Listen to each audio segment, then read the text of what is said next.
শুরু হয়েছে পবিত্র হজের মূল আনুষ্ঠানিকতা। লাব্বাইক আল্লাহুম্মা লাব্বাইক ধ্বনিতে মুখরিত আরাফাত ময়দান। হজ পালনের উদ্দেশ্যে আরাফায় জড়ো হয়েছেন বাংলাদেশ সহ ১৮০টি দেশ ও সৌদি আরবের বিভিন্ন অঞ্চল থেকে আসা ২০ লাখের বেশি মুসল্লি। সৌদি আরব থেকে আরও জানাচ্ছেন প্রতিনিধি সাজিদুল ইসলাম।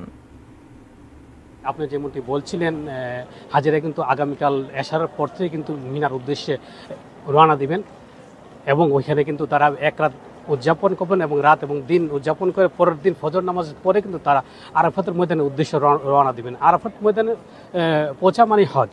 আর এদিকে কিন্তু আমাকে বাংলাদেশ হজ মিশন পক্ষ থেকে কিন্তু ৮৫,০০০ হাজিদের জন্য কিন্তু প্রস্তুত করা হয়েছে।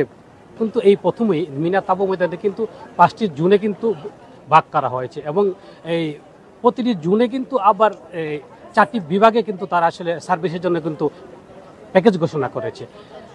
প্যাকেজ এ, বি, সি, ডি।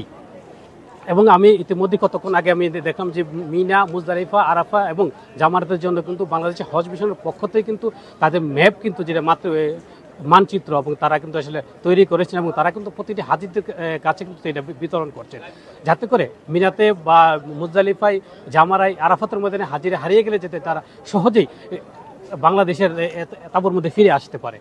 এই মুহূর্তে আমার সামনে আছেন ডাইরেক্টর অফ হজ কামরুজ্জামান। ওনার কাছে জানতে চাবো বিস্তারিত। ইতিমধ্যে আমরা বাংলাদেশের আরাফাতের মানচিত্র এবং এই মিনার মানচিত্র একটি সবার হাতে হাতে পৌঁছে দেওয়া হয়েছে।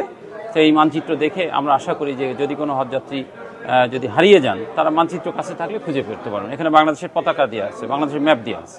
এই ছিল সর্বশেষ খবর আমার মক্কার মিসফালা থেকে।